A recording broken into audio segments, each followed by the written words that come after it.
Hi, and welcome to this interview for the Empower You Energy Healing and Manifesting series. On this interview, we're going to be talking about crossing over. It's something that we'll all do. We'll all see people around us going through that, and most of us don't feel comfortable and don't know what to do in those moments where we can be of service and of help to someone in our lives or someone that we love that's making that ultimate transition from physical to spiritual. Our guest today is a master at helping people do that transition smoothly and peacefully. And she'll share what she has learned over years of experience with us. So let's get this started. Hi, I'm Isabel Martins from healthandnaturallife.com. And my guest today, actually, I have two guests, but I'll introduce the main one first. My guest today is Susan James. She's a psychotherapist, she's a hospice counselor, and she's an author too. And you'll probably hear also during this interview her beautiful Bengal cat, Chester. So if you hear meow, meow, meow, that's Chester contributing to the beautiful energy of this interview too. So hi, Susan. First, thank you for being here and welcome you and Chester, of course. Hi, Isabel. It's great to be here. Yes, so thank you very much for agreeing to do this. And this is such a big topic, and it's almost one of the taboo ones that people don't feel comfortable talking about. So I'm just going to dive straight into it and ask you, how did you come to be in that profession, in that role as a psychotherapist, to go to helping people cross over? Well, I'm actually writing a book, a memoir about my journey, because I was a hospice counselor and still do some hospice work. Have been doing it for the last 12 years. And I wanted to write about how I came to be drawn to this work, as well as what I learned along the way from all the people that I was with as they were crossing over to what's next.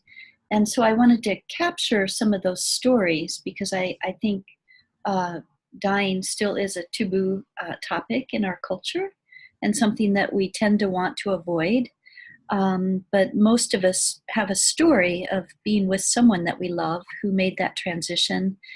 And often there's an element of magic and of sacred energy, or, you know, a little bit of the supernatural that people can remember when were with somebody that they loved who was dying. And so I think when we're in that place, we're kind of given an invitation to peek behind the veil between this world and the unseen world. And it can be quite magical and comforting. And so I wanted to share some of those stories just to ease the transition. But actually, I didn't start out as a counselor. My first career was as a journalist. I worked as a newspaper reporter, and my first job was working for the Seattle PI. I was a summer reporter. So that was what brought me to the West Coast, and it's a place where I think people are encouraged to have dreams and fulfill their dreams, and it's kind of a free-spirited culture. It's where Amazon and Starbucks and Microsoft were born and grew, which is a little bit of a Godzilla situation in Seattle right now, but it does mean that, you know, this is a place where people can find their dreams and make them grow. So after a number of years as a newspaper journalist, I decided I wanted to try to work with people more personally and on a deeper healing level. So I went back to school and got a master's degree and became a counselor. And my first line of work was really working with people with severe trauma who had PTSD or had gone through a lot of abuse. And so I really had to learn to be present with people and really earn their trust and find ways that they could make their way back to their whole self. And not surprisingly, these days, you know, when working with people with trauma, we're actually starting to incorporate a lot of things that back then might have been considered very experimental or too new age, things like tapping, the emotional freedom technique, EMDR, yoga, neurofeedback. A lot of that is now center stage of how we work with people who have trauma and PTSD. So we're starting to engage the body more in the healing process, and also really starting to incorporate some energy healing as well. So that's really exciting to see those worlds coming together for me as a therapist. And then as my spiritual journey continued, I grew up in a very liberal Lutheran church and had a positive experience with that and really enjoyed my time there. But I started getting interested in other traditions, other spiritual journeys. And so eventually I was looking for a way to work as a counselor, but to be able to incorporate my spiritual learnings as well.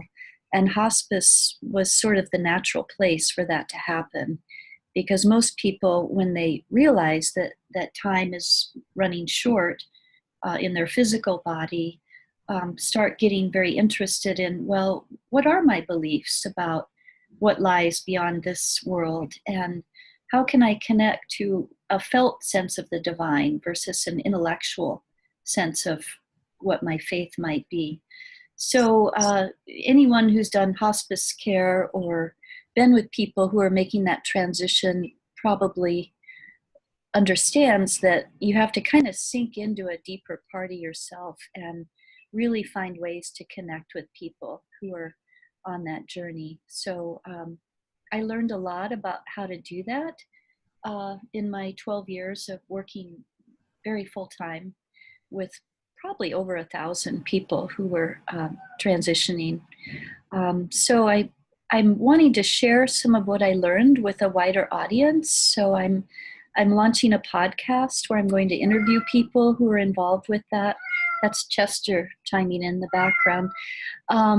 And also I'm going to be maybe developing some coursework as well for people who are at home and can't go out and learn all of this and want to just learn to be, kind of like a better guide for people when they're on that bridge between this world and the next. And I do, because of all my work with hospice care, and I do sort of have a bias that there is something else, because I've witnessed it so many times with people who were having conversations with loved ones who had already passed on, or really sensing that there was something else that they were feeling. So it is my bias, but I think it's beautiful to be able to connect to that world.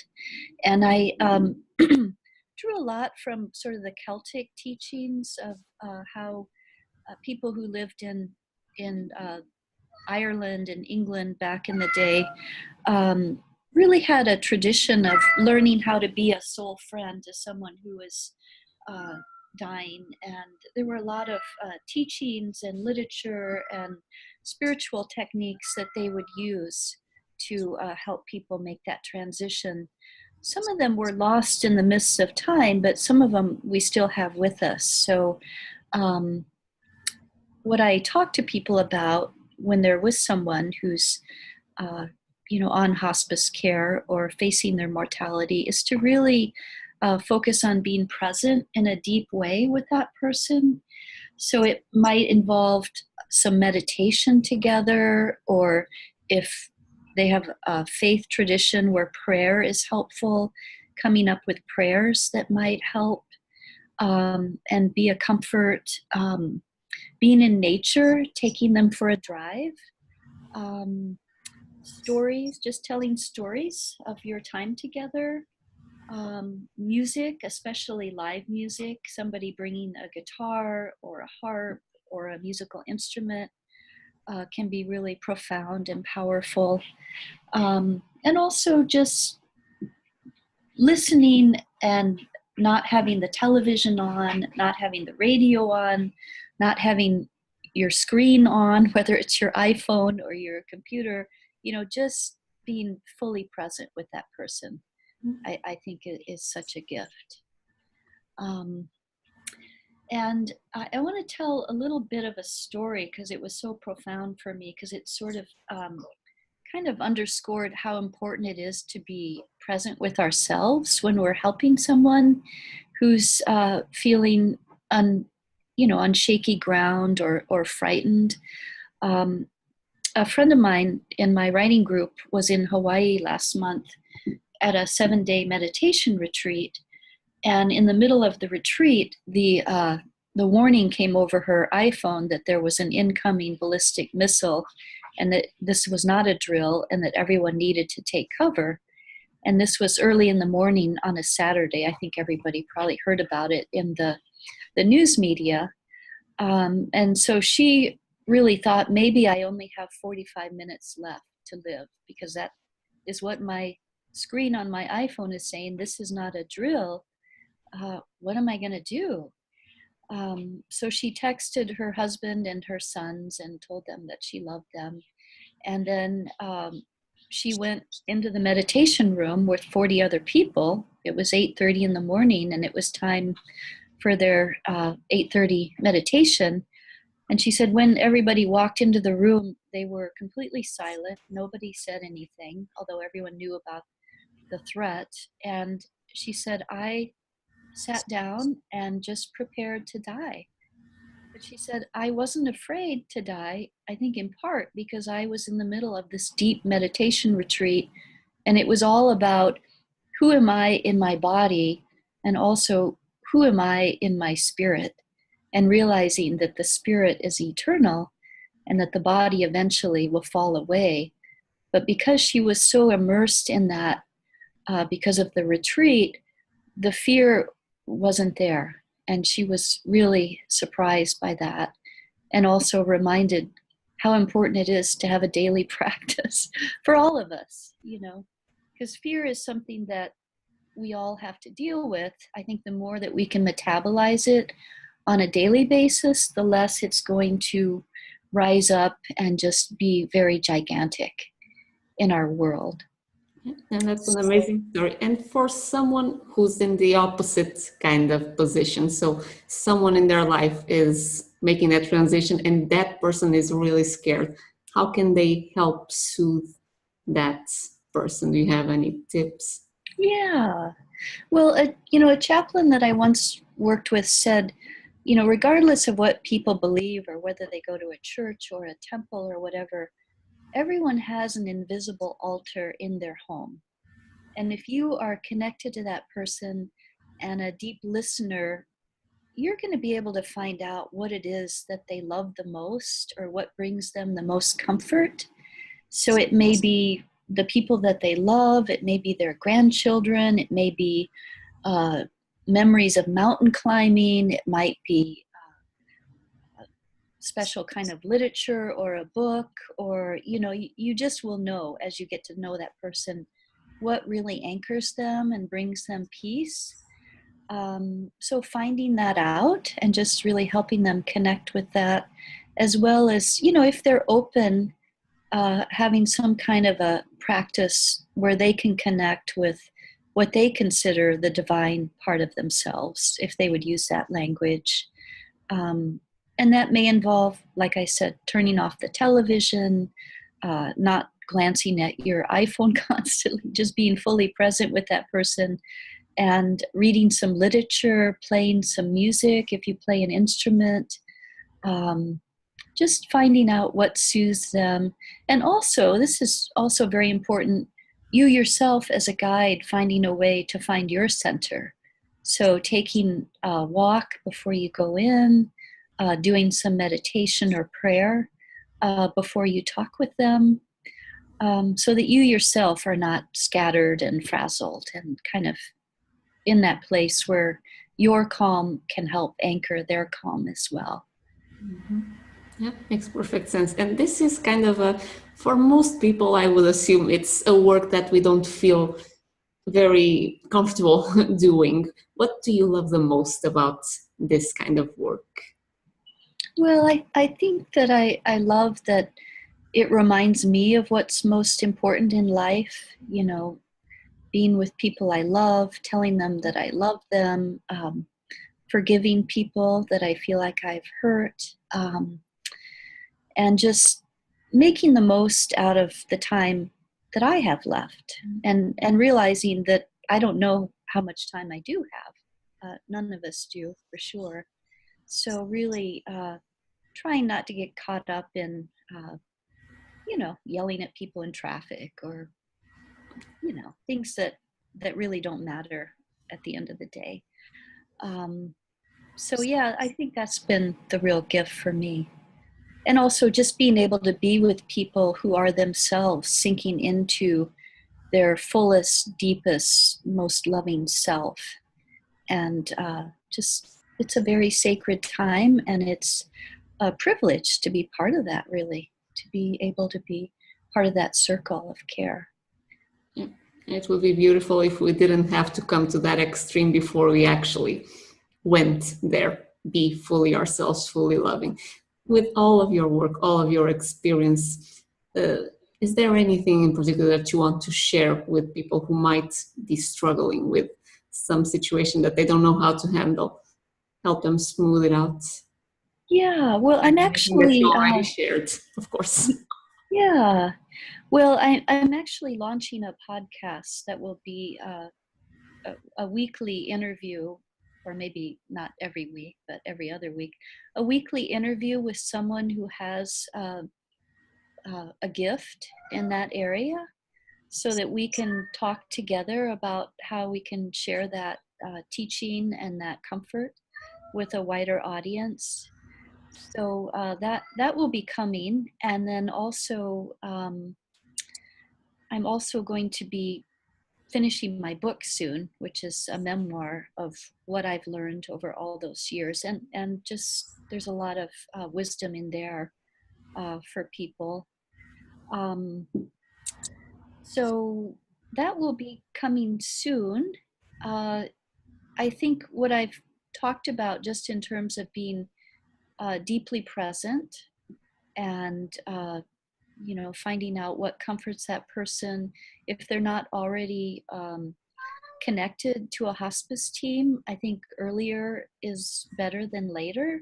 We have this notion in our culture that when you get on hospice care, that means you're hastening your own demise, or that you're jinxing yourself. And actually the opposite is true. They've actually done studies that have found that people that go on hospice care live longer than people who don't, and just sort of want to wait to the last minute. So that's always great to connect up with a wonderful hospice team too. Yeah, and the practice of being present for a person who's in that state. Do you have anything that you can suggest to bring them to be more mindful, more in the here and now? Well, I think having just a daily meditation practice or prayer time, even for 10 or 15 minutes a day, can make a big difference. I think there's also a lot of literature out there that people can read, and some of that will be posted on my website, which is susanjamesauthor.com. I also do offer remote counseling sessions for people who want help as a caregiver or as someone who's going through this experience. If you go to the counseling page on my website, we can set up a session through phone or through Skype. And it can be a consultation session or a counseling time, whatever might be most helpful. Yeah, for someone who's completely lost and not knowing what to do.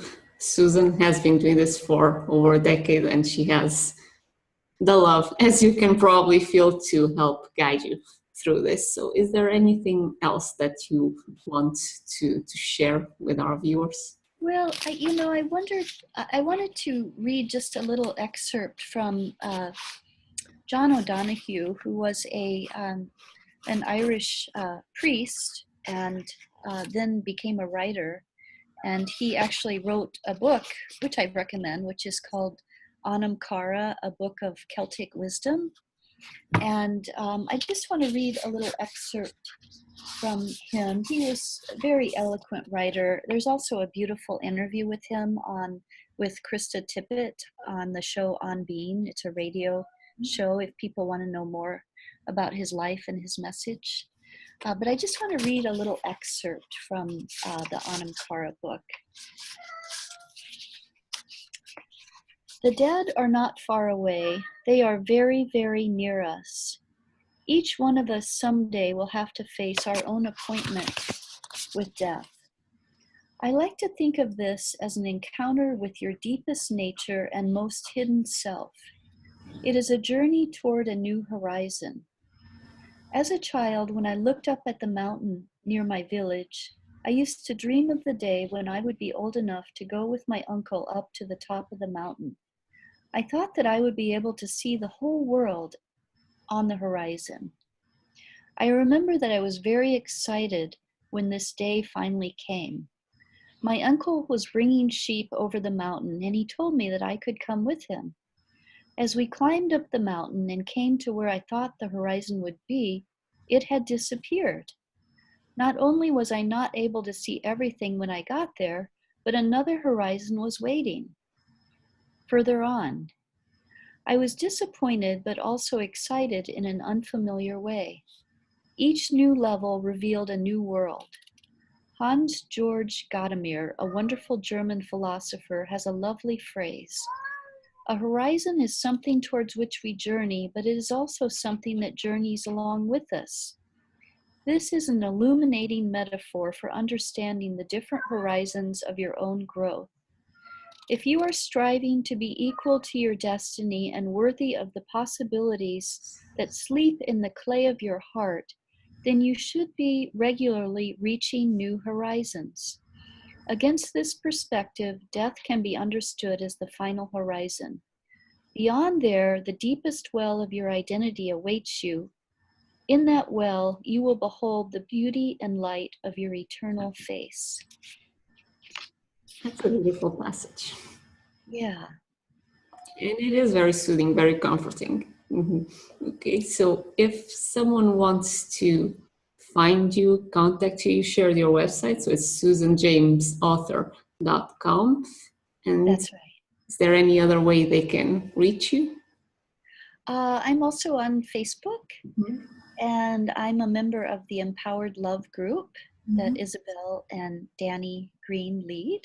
So I encourage people to join the Empowered Love group just because there are beautiful, like-minded souls there, and you will have a weekly energy clearing with Isabel or Danny. And I have also used Isabel to communicate with Chester. She's an amazing animal communicator and has pulled him out of some creative places that he's found himself. And so anyway, it's a Facebook group that you can join. It's and I encourage people to join us to get that support as well.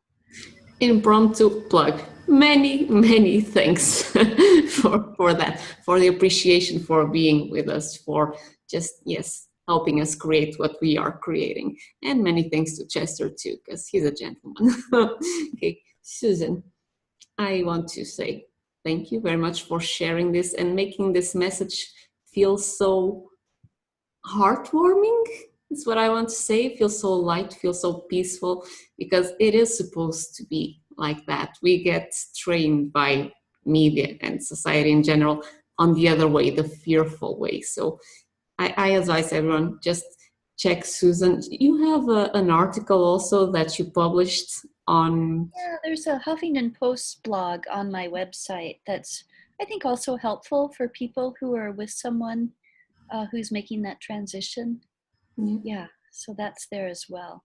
Yeah, I suggest you go check it out. It's a gorgeous piece of writing. And it's just a little teaser taste for what you'll get if this is a subject that interests you when Susan launches her new book. And probably going to be something that you will expand in your podcast as well, right? Yes, absolutely. Yeah. So, everyone, if you enjoyed this interview, hit the likes, hit the heart button. If you have any questions, any comments, just put them in the comment box below, and me or Susan will do our best to help you to answer your questions. And if you want to contact Susan, you can do it through Facebook or through her website. Again, it's susanjamesauthor.com, and she will help you, guide you through whatever it is that you're going through.